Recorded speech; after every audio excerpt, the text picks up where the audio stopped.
welcome to First Things First. I'm Jenna Wolfe. That guy, that's the Hall of Famer Cris Carter. That is Nick Wright. Did I get a little excited? No, you were great. There's nothing. It was perfect. Awesome. Not at all. I was making sure I was okay. That, so we're just going to keep moving forward. We've got a great 3 hours of television. I knew you were going to say it. Two weirdos can touch them. Oh, you all right?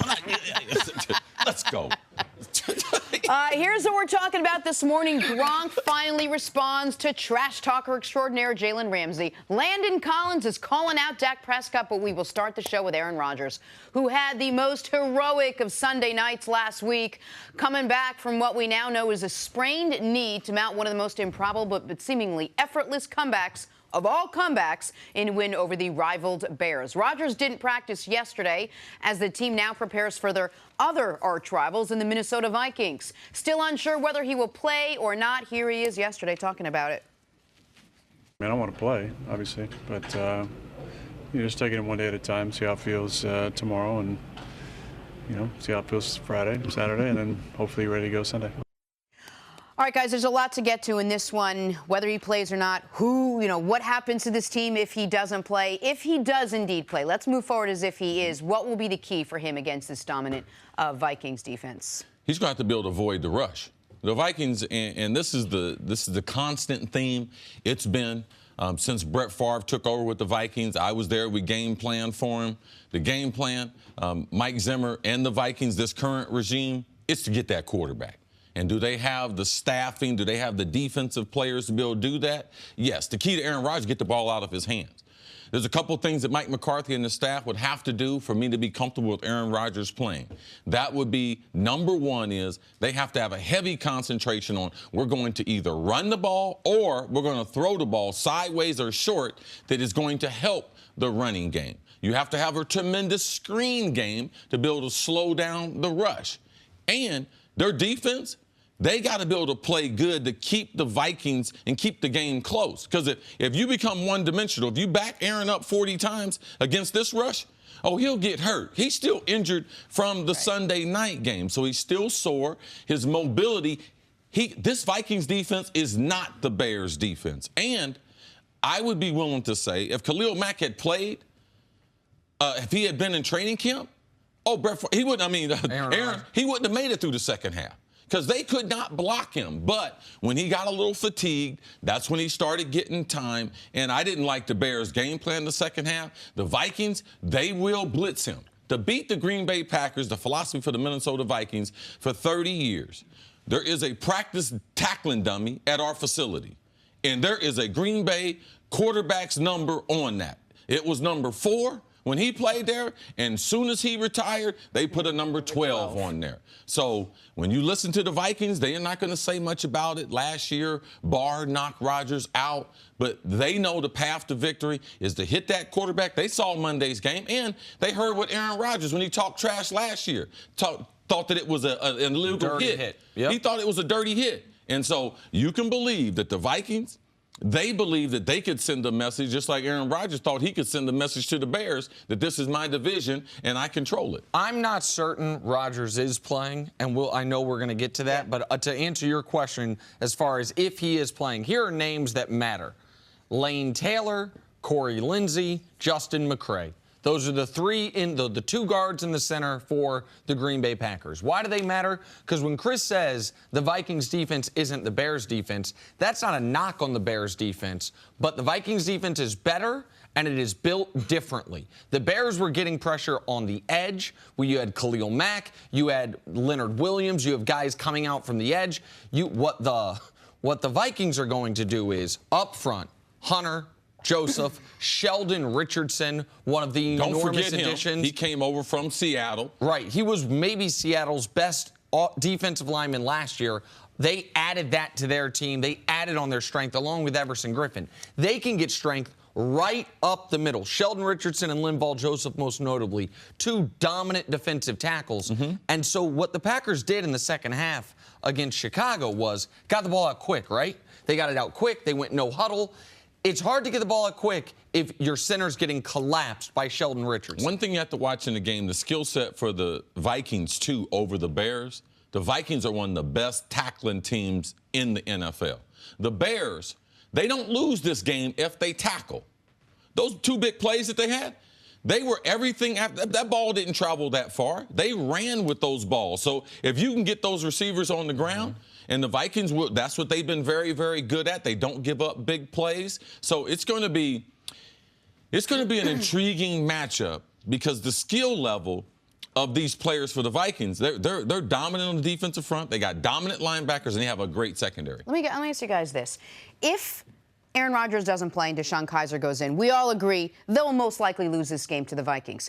If Aaron Rodgers does go in up against this Vikings defense, there's a very good chance he can get hurt even more than he already is, and now that puts him out even further. If you're Mike McCarthy, what do you do?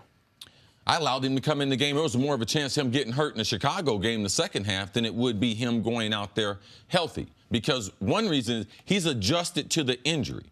He's got a half of football. He knows he can throw the ball on his right leg. So an athlete, regardless of who the defense is? The longer you're injured, though, the more you know what you can and can't do. He knows the Vikings defense is better, but he's going to be more familiar with his limitations and what he can do. That's why I think he would be a little more comfortable because he's been with the injury for 7 days and would have made some adjustments. But this is also where the Packers, and I do not think it's a stretch to call it a level of organizational malpractice, comes in. Because I get it that if Aaron Rodgers, if we found out he tore his ACL in week 1, then their season's over. But they almost lost a game because he missed a quarter.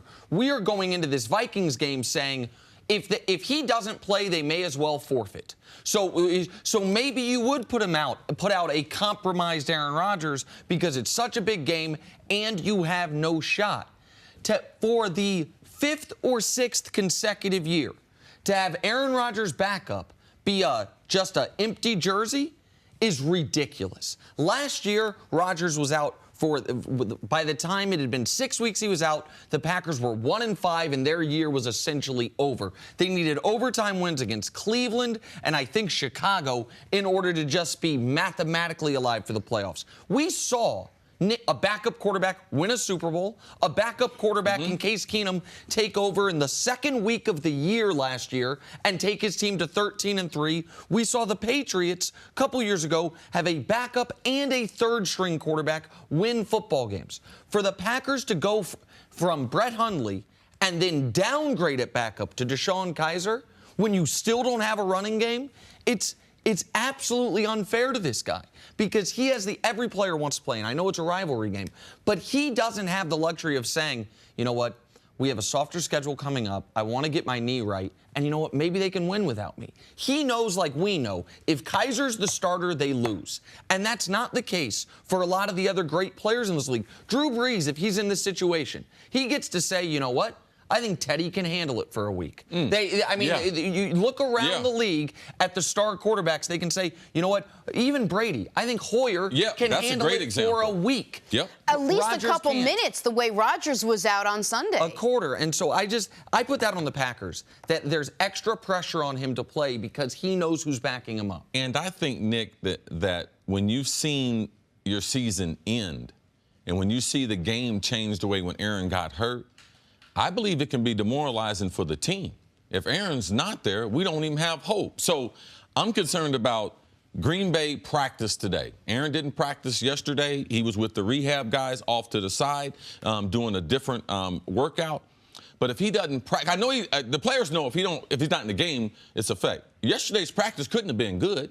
It's hard to practice well when you don't have the guys that you're used to. So I wonder if the team, their whole philosophy, will they have the energy, will they have the faith to believe if Aaron's not going to be there because the organization hadn't supported him? And in a normal situation like this, we would say, yeah, you know what, they're going to run the ball. We don't even believe that the Packers will run the ball. Yeah. I mean, in week 1, they were 3rd worst in the NFL running the football. They were 5th worst in the NFL on yards per carry. The only guy on the team that ran the ball effectively was Rodgers before the injury. He had 1 carry for 15 yards. It's the only reason they had a better than 3.2 yards per carry average. This is a game right now you can't bet on because they don't know. Vegas doesn't know if Rodgers is playing. But the Las Vegas Super Contest, Las Vegas Hilton Super Contest, they have to put their lines out Wednesday night for their big contest, their big gambling contest. Now, you can't make an individual bet on it, but those lines get locked in Wednesday night. They installed Minnesota as a 7-point favorite in Green Bay. So that contest says he's not playing. And that contest is saying the Packers are drawing dead if he doesn't play. That's about management. Cost $3 million to get yourself. What is Ryan Fitzpatrick just put up 48, didn't he? That's true. Yeah. Like, there are competent backups available. Instead, the Packers backup is a guy who literally has never won a game in this league, despite this being his second year in the league last year as a starter. I know this might not mean anything, but because Aaron said it after the game. Part of the reason that he learned how to be tough as a quarterback was by watching Brett Favre. Brett Favre would be playing. Yes. Brett Favre would be in that game. Wouldn't be no coach or nothing. Brett Favre would be playing. So I would be leaning towards Aaron Rodgers will be there Sunday at 1 o'clock. I hope he is, because it could be the best game of the week. It should be the best game of the week if Rodgers is out there. All right, Aaron Rodgers listed as day-to-day as the Packers get ready for the Minnesota Vikings. Coming up, Gronk responds to Jalen Ramsey's trash talk. Hear from him next on First Things First. It's week 2 of the football season, which means a second shot at victory, bragging rights, and huge cash prizes are up for grabs all season long at DraftKings, the leader in one-week fantasy sports. This weekend, DraftKings has over $2 million in total prizes, and you can play free with your first deposit to compete for your share. With 1 week fantasy at DraftKings, you choose when to play. Draft a new team every week with no season-long commitment. At DraftKings, you are the GM. Just choose your players, stay under the cap, and see how your team stacks up against the competition. No matter what your skill level is, there's a contest waiting for you at DraftKings. So, if you've been thinking about trying 1 week fantasy football, now is the time to play, because nothing makes football Sunday more exciting than when you have a DraftKings lineup on the line. Download the app or go to DraftKings.com now. Use code FIRST, spell it out now, F-I-R-S-T, to enter a contest for free this weekend with your first deposit and compete for your share of over $2 million in total prizes. That's code FIRST, only at DraftKings, the game inside the game. Minimum $5 deposit required. Eligibility restrictions apply. See DraftKings.com for details. Big game this weekend. Patriots at Jaguars. Both teams off to a great start after winning in week 1. Not only an AFC Championship rematch, but the highly anticipated meeting between big talker Jalen Ramsey and big dude Rob Gronkowski. Remember, the All-Pro Ramsey said that anytime Gronk has been matched up with a corner, he's had a very bad game, and that corner has had a very good game. Well, Gronk was asked about those comments yesterday. That's how he feels. That's how he feels. I mean, it's a big game this Sunday. We're playing them. I mean, I'm sure I'm going to have opportunities to go versus him. I'm sure he's going to have opportunities to go versus me. So I'm just preparing like I always prepare. I got to just do my job out on the field and just worry about that. There can always be talking, going back and forth, tempers getting heated up and everything. You just got to keep your cool. And, I mean, I don't see any benefit to get a 15-yard penalty out on the field because you lose your cool. And so you just got to keep your cool and keep your head on straight. That is a product of the Bill Belichick School of Answering Questions. Good tutelage there. Nick, how should the Jags try to slow down Rob Gronkowski in this one? Listen, I understand the pitfalls to having a corner matchup on a tight end, especially this tight end. All tight ends are bigger than corners. Gronk's the biggest, strongest tight end probably in the league. So you're going to be at a deficit if they run the football. You're also, maybe most notably, kind of giving away your coverage to Brady. Yes. You're letting him know. You're dictating a lot of information if you decide to have Jalen travel with Gronk.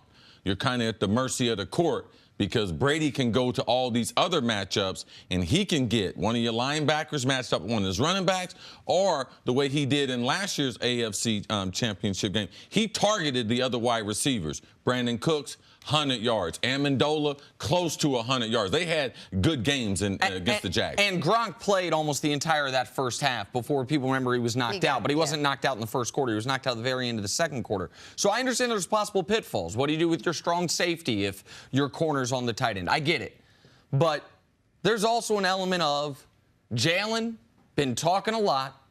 Jalen talked a lot before the season about that Giants game. Odell kicked his butt in that matchup. Oh, he didn't talk bad about Odell, but he talked bad about Eli, and Odell dominated that matchup. Now, the Jags won, but it wasn't due to what Jalen did. He talked bad about Gronk. You went up against, I think, the best wide receiver. Now you're going up against the best tight end. Go see what you can do. Go see. I want to see if Jalen Ramsey can take Gronk out of the game, because they don't have Amendola now. They don't have Cooks now. They don't have Dion Lewis coming out of the backfield. They don't have Edelman. And if they don't even have Jeremy Hill anymore. He got hurt in week 1. Like, if they take Gronk away, the Texans would have beat the Pats as poorly as they played if they took Gronk away. Gronk dominated that football game. I know you can't put him on the entire game, but I do want to see, and if I'm the Jags, I do put Jalen on Gronk for large chunks of this football game. Yeah, I expect about 20 to 30 snaps, Nick. And you're right. The integrity of the defense can be altered by moving a corner from outside and moving him into the box. Well, people say, well, why is that? Because if Gronk lines up at a customary NFL tight end position, you don't want your corner 3 or 4 yards off of him playing a man-to-man, because you've also, what do you do with your strong safety who's supposed to be on that side? What do you do with your Sam linebacker? Your Sam linebacker, if you put him on the end of the line of scrimmage, you tell Tom Brady he's blitzing. So now Tom can take his time, alter the pass pattern, and get the type of matchup. Mangini always talks about with Tom Brady, what do you have to do? You have to diversify your coverages, and you have to give him as little information before the snap as possible. And if you line Jalen up and you say he's going to guard him, travel with him the whole game, no, it's not in their best interest. But for 20 or 30 snaps, Jalen's got to be able to put his money where his mouth is. He's talked about it in the GQ article. He's that type of player. Jacksonville has allowed him to do it before. But Jacksonville, I thought, in the championship game, had a good game plan. Sometime he's going to guard Gronk. So they couldn't predict, so they couldn't get him booked and then potentially be able to create big plays off of that. But you put your team in the best position to win when Jalen Ramsey is guarding the best receiver. All right? And that's what Jacksonville has done. They've been successful at it. So I expect to see some parts of that during this game on Sunday. If those two negate each other, how do the rest of the two teams match up? Well, I think that this is, if you take Gronk out of the game, I think the Pats are going to struggle to score a lot of points. Now, against Jacksonville, they might not need to score a lot of points. But I think if Jalen negates, you talked about how when you went up against a great corner, you just tried to play him to a draw. Yeah, right? Stalemate, yes.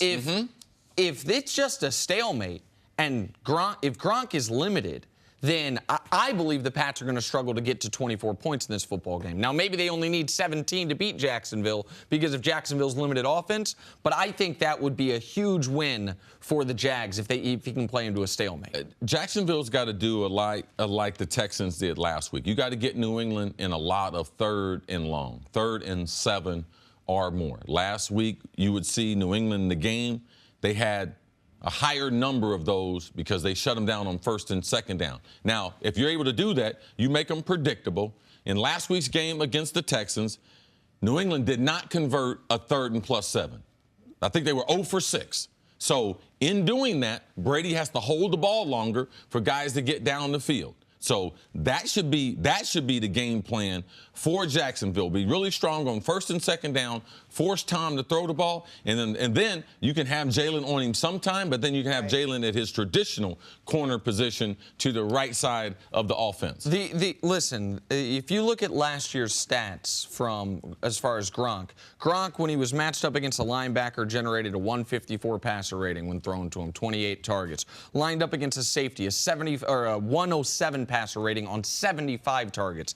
Lined up against a corner, this is what Jalen's talking about, a 51 rating. Like, oh, corners do shut him down. The more noteworthy number there, it's just 15 targets. So what that tells me is what you're saying, C. When he has a corner on him, they're going somewhere else with the football. Like, there's only 15 targets all season with a corner on Gronk. That means that's when they are then throwing it to another wide receiver or to a running back. So isn't that the matchup then that Brady would want? That's the matchup where Brady would want, but the numbers indicate that if he has an elite corner on him, he's going to go other places. But why would the quarterback rating be so different from a linebacker? to from a safety, corner, linebacker. And the reason, because the corner, they're a lot quicker, so there's less space. Gronk does not have Amendola, Edelman. He don't have that. He's big and strong, and the further the ball goes down the field, it's like Randy Moss. The further you go down the field, the more advantage the wide receiver has. Gronk is a big, strong, lumbering guy, and he has great hands. But you get him 20 yards down the field, huge advantage to Gronk, huge advantage to Brady, huge advantage to the Pats. All right, let's take a break there. Coming up, which All-Pro just dissed Dak Prescott? The answer next on First Things First. All right, time to go viral now. Even though the New York Giants came up short in Week 1 against Jacksonville, Saquon Barkley and Odell Beckham showed off the skills. Saquon even scored the first touchdown of his career, leading to this hilarious moment in the locker room. Take a listen. Saquon Barkley's first touchdown ball.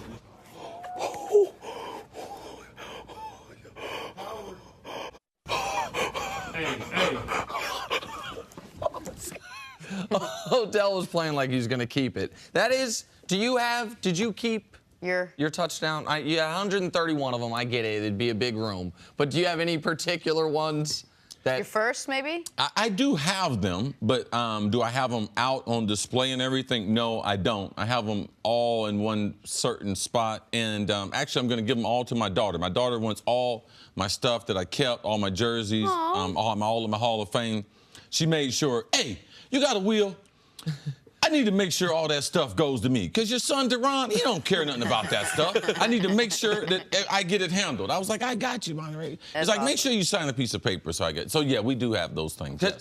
Very important. Emmett famously kept every single one of them. He'd go put it in the cooler after he scored, and he scored a bunch. But when you said all the balls, you didn't keep all 131, or you did? No. No. Okay. The special ones. The special ones. All right, very cool. Yeah. And by the way, happy belated birthday to Monterey from last week. You were off the show, I think, the day of her birthday. So happy birthday to her. Good stuff. All right, time now for some stories to start your morning. Guess what, guys? The Nathan Peterman era is over. Again. For now. Bills announced that rookie Josh Allen will start Sunday against the Chargers. All right, Nick, break it down. Was this the right move by Buffalo? I don't think it was. I think the only investment that matters right now in Buffalo, maybe in the whole city, but certainly with the organization, is Josh Allen. It's your 7th overall pick. Your offensive line's a mess. The Chargers, contrary to what you saw last week, do have a good defense, and you're throwing him out there way before he's ready. And so, no, I don't think it's the right decision, even though Peterman is obviously not a starting quarterback. The reason why it's the right decision is because you want the team to continue to practice hard. And the best chance for them to win this week is not Peterman. If you put him in there, you know what you're telling the rest of the team? We're not trying to win, all right? This guy's played awful. The last few starts, they've been bad. Put the kid in there. At least you keep the enthusiasm of the team practicing as if we're trying to win. It's the best decision for this week. You cannot play as bad as he did last week and expect to be a starting positional player, regardless, quarterback or any other position. No one would be playing after playing that bad. It does make me wonder if they already regret trading A.J. McCarron. I know they got a 5th-round pick for him, but then you could move on from Peterman and not put Josh Allen in jeopardy. It's all bad. They're all bad decisions. It's all bad options. I think I go back to Doug Flutie. One positive note. Buffalo Mafia, get drunk before the game. They don't need it. They probably already are. One note for Josh Allen here, positive note. He might not have to deal with Chargers defensive end Joey Bosa. The Pro Bowler is week to week with that foot injury. See, how big of a loss is Bosa for this Chargers defense? Huge loss. He's one of the best pressure guys from the outside. Great young football player. I'm concerned about this injury. He's looking at getting a second opinion. Man. He's a big, explosive guy. He plays on the edge, and a lot of times you put a lot of pressure on your feet because typically you're always on one leg, and it becomes very, very important that your feet for a defensive lineman compared to a defensive tackle. All right? I'm concerned about this injury. He was my pick for Defensive Player of the Year. So this is obviously an enormous loss. I'm concerned as well because of the day it happened, they thought it was a significant injury. The next day we hear avoided significant injury, should be back at practice soon. That was 3 weeks ago. So, like, the fact that they don't seem to have this right, and not to play doctor, but you have so many tiny bones in your feet. This is a part of your body that does get misdiagnosed at times. In the NBA, you hear about the Jones fracture and what a problem that is. This concerns me greatly. And also, the poorest circulation on your body is in your feet. It's the hardest to heal. It's the furthest away from your heart. So, very, very difficult a lot of times when you're dealing with the feet. Also, he's gigantic. Oh, and yeah, that's So a he's lot of further away from the heart. and that's further. It's a good point, Jenna. Yeah, what you got to do, you got to lay down, elevate your feet. That's how you get the blood flow. Got it. Moving on to Thursday Night Football tonight on the NFL Network. Ravens-Bengals. Cincy topped the Colts in Week 1, and Joe Flacco in Baltimore put up 47 on Buffalo. See, what are you looking for in this matchup? This is a good matchup right here. I like it. Divisional games. Teams don't like each other.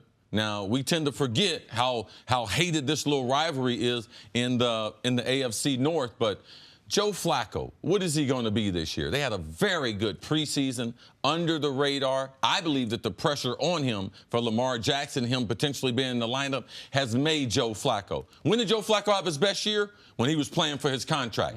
Joe Flacco's playing for his job. We should see the best of Joe Flacco this year. And we saw the best that we'd seen of him in quite some time in Week 1 already this year, connecting with wide receivers at a rate he hadn't. I talked to Ravens safety Tony Jefferson a couple days ago. This team, I asked him, are you guys over yet how your season ended? If people don't remember, the Ravens were in the playoffs with 30 seconds left in the regular season. And what happened? Andy Dalton knocked them out of the playoffs on New Year's Eve. That's how Buffalo went. So they said they've been waiting for this game all offseason. After the Week 1 performance, they're not going to have a letdown because of who knocked them out last year. So I'm excited for the game tonight. All right, let's finish in the NBA. Big news for former MVP Russell Westbrook. He underwent arthroscopic surgery on his right knee. Most likely will miss the entire preseason, could miss OKC's first few regular season games. Nick, break it down a little, put it in perspective. How big of a deal is this for Russ now? This is incredibly concerning to me. Not because he's going to miss time. I don't care about that. This is his 4th surgery on his right knee. Russ was a guy who famously never missed a game in junior high, in high school, in college, in his first few years in the NBA. And then in Game 1 of the Western Conference playoffs a few years ago, they're playing the Rockets. They call timeout, and Patrick Beverley tries to steal the ball from him and runs into his leg.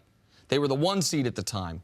He ends up being knocked out there. Since then, he's had 4 procedures on that same knee.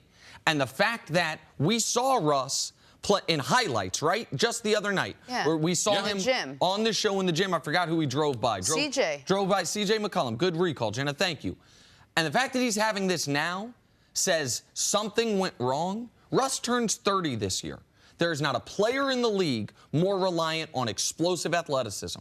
There's not a player in the league that I think's game will age worse than Russ's. And he just has to hold off aging because he's not a great shooter. He's not super efficient. He is just a super freak athlete. So when I saw this news, this is one of my favorite players. It's really concerning because if he even loses 10% of that fast twitch, then he is a totally different guy on a super max contract. I'm concerned about the injury, and Nikki, you and I talked about it. It's a big point that you're making as far as we saw him practicing where he was almost a full. I mean, he made an unbelievable step-through move and dunked on a bunch of people in the lane. Now, that was with the knee. So what's been happening as he gets ready for the season, because we're too close to the season, there's only 2 things could have happened. That the knee was injured. He's already had 3 surgeries on it, and he thought that the rest and some rehab would heal the knee. Obviously, it didn't. Or he re-injured it recently while he was playing. Those are the 2 things. Now, the way I can take away some of your concern is if Russ does this. If OKC, if they allow him to take his time coming back, don't rush him back, allow him to miss some games or whatever he needs to till he's healthy. Because trying to play on that gimpy knee and then trying to make it to May playing basketball late into the playoffs, those 2 things I don't believe go together. And they do have a competent guard that they can play. They got Schroeder in the Melo trade. They got him. Yeah. He is a NBA starting point guard. Russ, don't rush yourself back. And this is going to be the most critical time for Russ's career. It wasn't when KD and them left. He went on to win the MVP, so because he's already done that. The most important now was how does he grow his game? Does he increase his jump shot? Does he make his jump shot get better? Does he start to learn like the other elite athletes? He's the best athlete in the NBA. Yes. That's why his knees are going to affect him. But the other great athletes that we've seen, other great players that were great athletes, they adjusted at 30. Yeah. They got a little post-up game. They didn't play the game as just angry, chaotic. Yeah. You know, like you don't have to play as hard as Russ plays. So it's up to OKC because you know the athlete. The athlete's going to want to go. But you got to be able to help him out by putting the other guard in there and have Russ take some time to heal. See, it's a great point you bring up that they actually have a backup point guard this year in Schroeder. They didn't last year. It was an underrated part of the offseason. We all thought they were just going to have to give Melo away. Atlanta wanted to get off Schroeder's money, so they brought him in. But something Russ, whether he becomes a better shooter or not, the thing that I admire so much about his game is what he's going to have to tamper down. He has the Kevin Garnett in him, which is you watch film of Russ, you do not know if it is Game 7 of the Western Conference Finals or if it is February 3rd. And like that is inspiring, but it's not smart once you get on the other side of 30. You've got to be able to have different gears. He never has. I hope they give him the time as well to rehab for this fully. All right, let's move back on to a little football now. All right, guys, let's talk facts. The Dallas Cowboys lost to the Carolina Panthers last week. Fact, the Dallas Cowboys have a less than stellar receiving core and a hobbled offensive line. Fact. So Dak Prescott, good or bad, that is still up for grabs. Unless you're Landon Collins, the Giants safety whose team faces the Cowboys Sunday night. Collins says the key to stopping Dallas is to make their quarterback beat you. He's really got to focus on stopping Zeke, making sure that every run gap, we playing our gap assignments, making sure we close the air out of their offensive running game. If we do that, put the ball into Dak's hands, I think we have a better shot at winning. A little bit of an insult, a little bit. CC, is Landon Collins right? No players want to be criticized. The guys always get bent out of shape and criticized, but it's a difference in criticizing someone and critiquing someone's game. One time in Philadelphia, when I was playing there, Randall Cunningham, we played the L.A. Rams in the playoffs. The Rams beat us in the playoffs. After the game, the coaches and the players, all of them said was, yeah, we were going to make Randall Cunningham throw the ball to beat us. Now, early in Randall Cunningham's career, we know a great runner, great athlete and everything, not the pocket passer. He said the same thing that Landon Collins said. And we all got upset. Oh, man, they bad-mouthed Randall and everything. It was true. But did you know it at the time? Did you know at the time it was true? We knew it. We just didn't want to admit it. Okay. But they wanted him because he was more of a threat running the ball or the other things like they felt like their chance. They rushed 3, and when they wanted to put pressure on us, they rushed 4. And they dropped 7. They had all those eyes looking back at him. And, man, our offense was awful. And we played awful, and our season was over with. So the truth of the matter is, yeah, Dallas is not as good when Dak's throwing the ball. That's the truth. This is the opposition. This is in some odd training camp, almost 2.5 years of evidence. This is not Jerry Jones talking about his quarterback. This is what the NFL thinks about him. And that's what Dak is going to have to do week in and week out, prove to people, because this is the book on Dak. That first year, Nick, I told you, hey, man, they better get to the Super Bowl. They better try to win the Super Bowl in this first year. Because you said it was going to be their best chance. They got home field. They were super healthy. Zeke was – not that Zeke wasn't going to be able to maintain that level, but it was going to be hard for him ever to be better. And you said Dak might never be as good as he is right now. And I thought it was crazy. I thought he was the guy that if you redrafted, goes #1 overall, league MVP, because of how great he was his rookie year. And you were on it. We were. And that was the closest they came in the last Well, thus far, I mean, by far. And one of the reasons why they didn't have a book on him yet. The NFL didn't know what he was. We were guessing. Dallas didn't even know. The reason why I know, because you would have drafted him higher. You wouldn't have had all those teams get a chance on him. So the truth of the matter is the league's got a book on Dak. It's Dak's job now. It's no different than when I got cut by Buddy Ryan. All you do is score a touchdown. The league had a book on me. You got to be able to change your book. And that's what they have to do with their passing game. And until they do that, you're going to hear more interviews coming out week after week. What do you have to do? We're going to stop them from running. We're going to put the ball in the quarterback's hand and see if he can beat us. All right, so, and the book on Dallas, how Carolina played and how effective they were, that is going to put even more pressure on Dak. What do I mean? What I mean is this. Dak's rookie year, the Cowboys faced a loaded box, an extra man in the box, 36% of the time, slightly below league average. Their league average about 38%. They didn't believe Zeke and them were for real. Correct. Last year it was at 40%. Now keep in mind Zeke was out for 6 of those games. Week 1 against Carolina, 53% of the snaps, they had an extra man in the box. What they were saying, Carolina was almost outwardly insulting the Cowboys' passing attack pre-snap. We don't think you can beat us through the air. We are going to show you more than 1 out of 2 times. We're going to have guys in single, man-to-man, dare you to beat us. They were right. And they were right. The Cowboys didn't cross midfield until after halftime. They scored 8 points in the game. So, why would anyone change that? Why would anyone until we see Dak all of a sudden? And one of the reasons I was so high on him wasn't just his rookie year, the playoff loss. The game against Green Bay in the postseason when he had to throw the football. He was effective. Rodgers ended up out-dueling him, but that was, if you guys remember that game, it was long field goal at the gun. That was a back-and-forth battle between, I thought, the best quarterback in the league in Rodgers and one of the next guys. Who was he throwing to, Nick? What?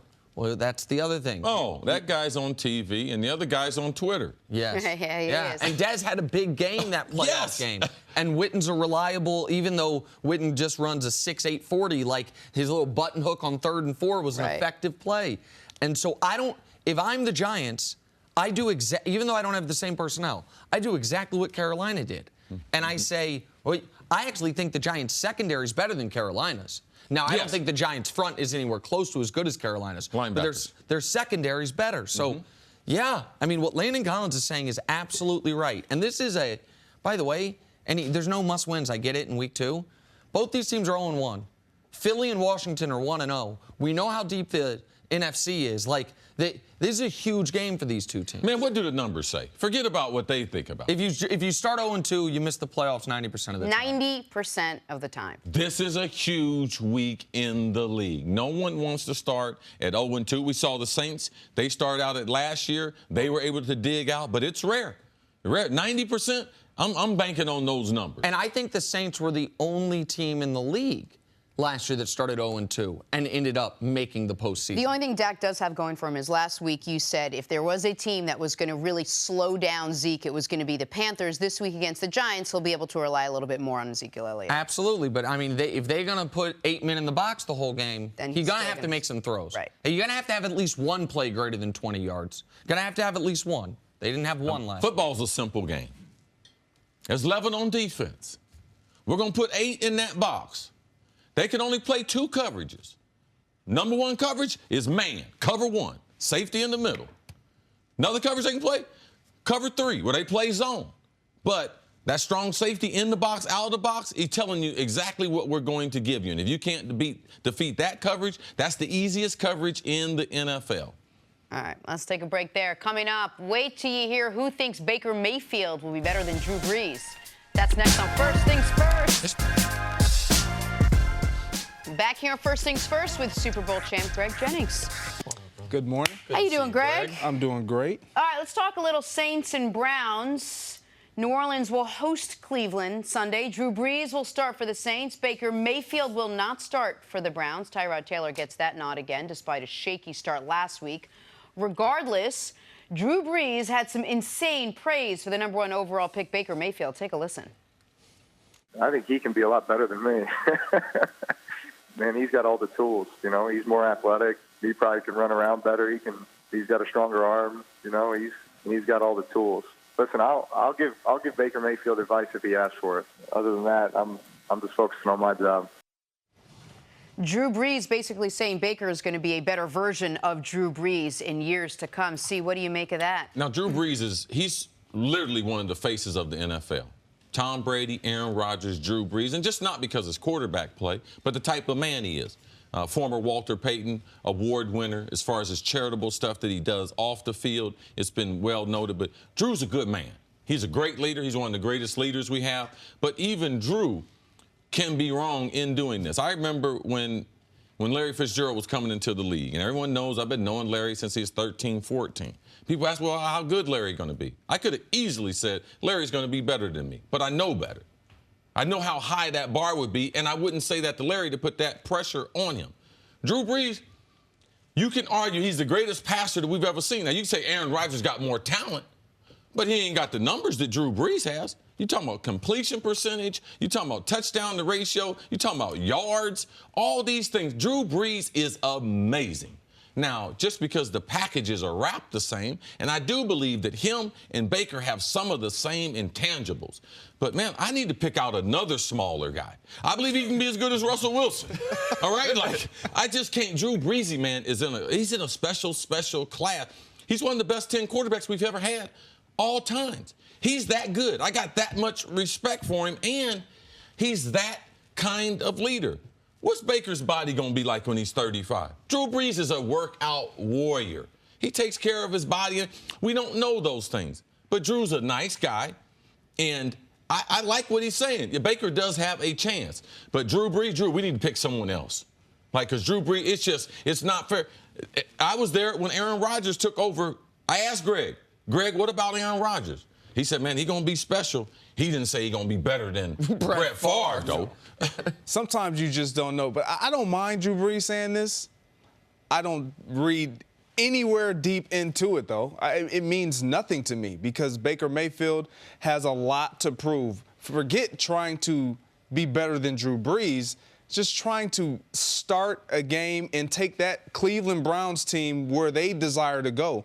Something that Drew Brees did when he got to New Orleans, a team that they were the Cleveland Browns at the time. It's a great. And he revitalized that organization. So when I look at that, just doing that, the way New Orleans is, they're a contender every single year because of Drew Brees. That is a huge order to stand next to. And so again, I don't mind Drew Brees saying it, and I think with him saying it, it's kind of like, he can be better than me. Does he really believe it? I don't know. Well, listen, a month from today, assuming Brees plays every game, going up to a month from today, Drew Brees this will be his rankings in NFL history. First in completions, first in completion percentage, first in yards, second in touchdowns. That's where he'll be a month from today. Man, before Drew Brees came to New Orleans, he wouldn't have believed he was going to be right. seriously. You know who Baker Mayfield needs to be worried about being better than? Tyrod Taylor. How about Sam Darnold? Because he's going to get the job over Tyrod at some point, but they took him over Darnold. And Darnold, and we haven't seen Rosen yet, Lamar, Josh Allen, the whole crew, but Darnold's the only one to have played because Baker can turn out to have a great career. You always are compared to the other quarterbacks you're drafted against, you're drafted with. And so there is that element to it. That's a thing Jared Goff has to deal with as well once Carson comes back. Because they could have taken Carson 1. They took Jared Goff 1. So, until you have that level of success, you're always going to be compared to the guy that your team could have taken. You know what I get? I know what Drew Brees was alluding to. He was talking about the pregame speeches. Oh, yeah, now they are. He was talking about because when I see some of that. Absolutely. When I think that has to be what he's talking about because Baker Mayfield, Drew Brees, very passionate, both have a swagger about them to where their level of play can promote them giving that type of speech to a team at the quarterback position, which you look at a quarterback. I was down in Miami, and Ryan Tannehill would try to give those speeches, those pregame speeches. And when your level of play doesn't really meet that speech quality that you need, it's kind of in one ear and out the other. I think that's what Dirk Cutter was talking about when they put Fitzy in there, and he got the results compared to Jameis Winston. We've seen some of Jameis's pregame speeches, so I think that speaks to what you're talking about, Greg. So I was going to ask you about that. I was going to say, well, when you look at a guy like Baker Mayfield, what is it besides the passion, obviously, for the game and the passion to start this career? I mean, I haven't seen a kid come out of college in so many years who wants so desperately to really just play football. What is it in his game that you see that Brees could be talking about? The size. It's the reason he's talking about it is the size. You mentioned Doug Flutie earlier when we were joking about the Bills. Prior to Brees, Flutie was the comp as far as, like, what's the peak, what's the ceiling in a modern NFL for an undersized quarterback. Brees changed that. Vic changed it a little bit, but he had such a different game. Russell Wilson. And then Russell Wilson came after. Like, it is because they are, I mean, they are the two shortest starting quarterbacks once Baker becomes a starter in the NFL right I think from a football standpoint, Drew Brees has also looked into the information because also, let's not forget, New Orleans was looking for a quarterback to transition. So they did a lot of studying on this group of quarterbacks coming out. Because potentially they could have drafted one if one would have slipped to them. But I think it's about this. Drew Brees, what is he great at? Accuracy. And also, Drew Brees is just as accurate getting off the number 1 going to 2, 3, and 4. That's the way Brady and Rodgers are. That's the way Baker Mayfield was in college. He's so accurate with the football. And he's also a smaller guy who knows how to throw the football with his body. Russell has it straight over the top. Drew Brees has it right here, straight over the top. And Baker has that same type of throwing motion. They utilize their whole body, and they're very, very accurate. The difference in Drew Brees and who Baker Mayfield is, what part of this journey is he going to meet Sean Payton? Because Sean Payton is a game changer now. Sean Payton devised all that offense and everything. Last year, Drew Brees played great. Broke the NFL record, 72% completion. He threw the ball a lot less because Sean Payton decided to run the ball. So Sean's ability to be creative and with the personnel and the people that they've drafted has allowed Drew Brees to go into the upper echelon of all the quarterbacks. Man, 99% of all of us, we need help. And Drew Brees got help. I remember Drew Brees going off the field with his shoulder like this, locked up. That's what I remember. Then he went to New Orleans. They made the investment in him. And Sean Payton and Drew Brees walked this thing out together. When is Baker Mayfield going to get that? That's something we don't have the answer to right now, Greg. It is. And I go back to what you said, Nick. It's the size. Like, it's clearly the size that makes Drew Brees even mention this. I don't really see their throwing. The accuracy of Drew Brees, he's so accurate. He's so great. He's the most accurate quarterback in the history. The stats don't lie. Like, and we talk about accurate quarterbacks. We think of Aaron Rodgers, Tom Brady. Like, it's Drew Brees, and he throws probably more than any until last year, one of them. more than anybody. Exactly. Absolutely. So for him to be this accurate, it's a tall order for Baker Mayfield, but no pun intended. Yeah, no pun intended. There you well go. Done. Way to explain it. No problem. He was going to get there. No. Greg, stick around. We got so much more coming up. We hear from Aaron Rodgers on his status against the Minnesota Vikings. That's next on First Things First. Here with Greg Jennings, and we are going viral. This week, Kirk Cousins and the Vikings will face the Packers. Check out this poster from a young Vikings fan from this past Sunday. Hey, Fox, they say that 2 wrongs don't make a right, but 2 Packer fans made me. Oh. How awesome is that? That's awesome. That is pretty good right there. Jenna, are you okay with the fact that the little boy knows how he got there? What does that mean? Well, oh, man. What do you think the sign means, Jenna? 2 He's consummated. fans. You know, I get Right, that. so that's what he's saying. He's a little young. He said, I understand. Got it, he's saying, I get it. Yeah, I get it. You're I okay? get it. Yes. You've had the conversation with your girls? That is not what happened. That is not what happened. That's none of we our have business. not had that Should yet. we go further? No. I mean, this is Hang out on that. No, this is a Can you strong imagine Vikings fan. if Chris got called in to explain Uncle that Chris to my had the girls? birds and the bees conversation You with want your to come in girls? and have the birds and the bees conversation with my girls? I have a 25-year-old daughter. Yes, absolutely. The birds and the bees, they for real. Awesome. I'm free on and the Thursday. bees sting. Yes, they do. Okay? And they don't die after they sting. Greg's got one right now. He's trying to raise up the right way. Awesome. I got a slot open on Friday. I'm gonna No slide problem. you right in there. No problem. All right, sticking with the matchup between 2 of Greg's former teams, the Packers and the Vikings, Aaron Rodgers got the win and possibly the loss on Sunday. An absolutely heroic effort coming back from what Rodgers, well, what we now know is he had a sprained knee to mount the most improbable of comebacks against the Bears. That was the win, but at what cost, as we still don't know if he can play this week against the Vikings. Rodgers didn't practice, but he did meet with the media. I mean, I want to play, obviously, but just taking it one day at a time, see how it feels tomorrow, and see how it feels Friday, Saturday, and then hopefully ready to go Sunday. All All right, Greg, if Rodgers does play, obviously we're not sure yet, but if he does, what's going to be the biggest key for him going up against this Vikings defense, a stingy Vikings defense? His mobility. When you look at this Vikings defense, obviously, number one, Aaron Rodgers wants to play. Do you think he's going to play, though? I think he's going to play. I definitely think he's going to play. I know a lot of people will look at, well, we have so much of the season left to think about. And I get that, but when you think about how he went out last year, it was against this Vikings defense, and then they skid after he got out. But the unique thing about the Vikings defense and the talent that Aaron provides that almost no other quarterback can is his ability to get better when he's outside the pocket and he extends the plays. Well, if he can't do that, he's playing right into the hands of the Minnesota Vikings because their defensive scheme is we want to keep him in the pocket. A lot of teams try to do it.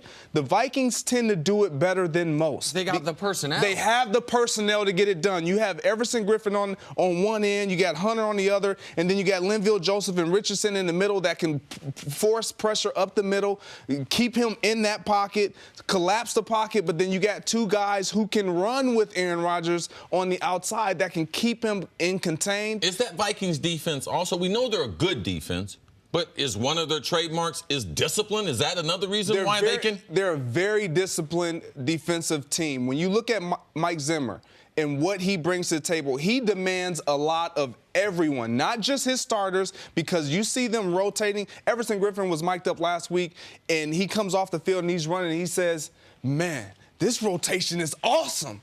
If we can do this all year. They stay fresh, but he demands the same out of Everson Griffin as he does the fourth and fifth and sixth rotation of man. And so in his secondary, they're very disciplined. You don't see this defensive team getting a lot of penalties, making a lot of forced errors on themselves, shooting themselves in the foot. And don't give up a lot of big plays. And they do not give up big plays, something that the Packers thrive off when Aaron is outside of the pocket. And I think, I'm sorry to interrupt, everyone, I think, if you think about Sunday night's game, the first image that comes to mind is the pass to Geronimo Allison. But the play that won the game was a short pass where Randall Cobb, you pointed this out earlier, see, I think it's a great point. Nobody could tackle him. No, you got to get him on the ground. And that Vikings defense tackles well. They have, I think, the best safety in football in Harrison Smith. And so, like, they've got the personnel to, it is, I think, the worst team in the NFC and maybe the worst team in the NFL. It's them or the Jags to have a quarterback compromised against. To have a quarterback who relies on his mobility the way Aaron does to not be mobile. If he could not have gotten away with what he did against Sunday against this team. As good as the Bears defense is with Khalil Mack and as good as they were last year, an underrated defense, it helped that Mack wasn't a huge part of the second half because you're on a pitch count, but it also helped that the Bears don't have the D-line the Vikings do. And so you saw Rodgers dragging his leg. The Bears don't have the secondary the Vikings do. It's a great point. They got a great linebacking core that got even better with Mack, but they don't have the personnel. Like, it's a danger. Football's dangerous no matter what. It is particularly dangerous to be playing this team when you're not at 100%. Okay, forgive me for stating the obvious, but on behalf of people that worry 80% of their day, I don't want to put Aaron Rodgers out there to face this defense. I just don't. If it's week 2 and after what happened last year, what would you say to Packer fans? The mentality of football players is Aaron Rodgers is going to play in this football game, and that rivalry has a lot to do with it. Mm-hmm. I would play in the game. The worst time, the time that I jeopardized my health more to play in a game, it was against the Packers, to play against the Packers. And Tyrone Williams hit me early in the game, and I told the coaching staff, get me out here because I can't protect myself. You were hurt, people should know, before the game. Tyrone didn't hurt you. You were hurt the week before. In Kansas City, on that raggedy field they have in Kansas City where the grass don't grow and everything, Nick Wright and everything. With the weird fans? And so if that was a game, if that was you guys played Kansas City that year, so that means you're playing the AFC West. If the next game was against then San Diego Chargers, would you have played? Nope. And I had a long streak. I wanted to keep it going, but no. I wanted to play in that game because it is the Packers.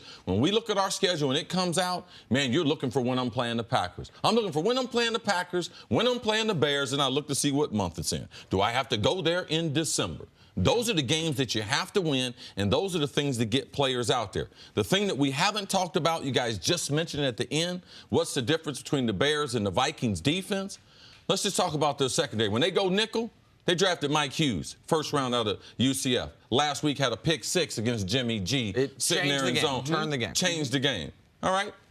Xavier Rhodes, first round pick. Harrison Smith, best safety, first round pick. Trey Waynes, Michigan State, playing in the slot, first round pick. They got now people talk about the Rams, they got all the big names. But the Vikings have more B-rated players than anyone in the league, them in Philadelphia. That's one of the reasons why they're so good. Well, let me ask you guys both this. We know Favre would have played because Favre always played. We heard Aaron say after the game, yes, he referenced Brett Favre. And so how much, maybe it sounds silly, but how much of that factors into his decision? Let's not forget that. Let's not forget the man who started that, Bart Starr. There's pressure on everyone that plays quarterback in Green Bay. Aaron feels that pressure, Greg. Yes, but to your point, when you're sitting behind a Brett Favre who, number one, was a great player, but we know him to be Iron Man. He played through anything. Well, Aaron Rodgers has been hurt, so he's not Iron Man, but his ability to come back from injury is pretty impressive at the quarterbacking position. We thought he was through last year with that collarbone injury. He came back and he tried to play, and had they won against Carolina, maybe we would have saw him more. So him playing through injury and coming back and showing the resilience, that's kind of his trademark. So to be out there, to your point, it's a rivalry game. He's playing against a team that knocked him out. And if he doesn't play, his team has no chance. I don't see Aaron Rodgers not stepping on the field on Sunday. Can I ask you a quick question, C? What can you do to protect him? What can the Packers do game plan-wise if he's out there not at 100%? Because they can't run the football. I'm going to tell you what you do. You tell Balaga, you tell every single last one of these guys on this offensive line, don't let him get touched. That is all you can really do. And the rest is up to them. This defensive front is so good. It is on you now. You know you're putting your quarterback in harm's. Everyone knows if he goes out there, he's at risk. Yes. To get hurt, to get re-injured. It's up to that offensive line to not allow their quarterback to get touched. All three of you think he's playing on Sunday? I do. I do. Vegas is skeptical, so I'm skeptical. I'm going with the folks in Vegas. One word, one word. He played for both teams. Yeah. All right? He's playing. I mean, we got 30 years of playing. Okay. So Vegas. Hey, Vegas. What about Vegas? I think Vegas played in the league. Yeah, Vegas played. No, they know more about football than we do. I just said I'm skeptical. I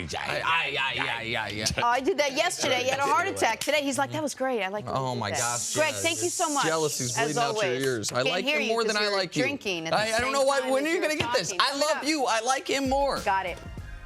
Thank you for listening to the First Things First podcast. Remember, leave us a review and tell us what you think.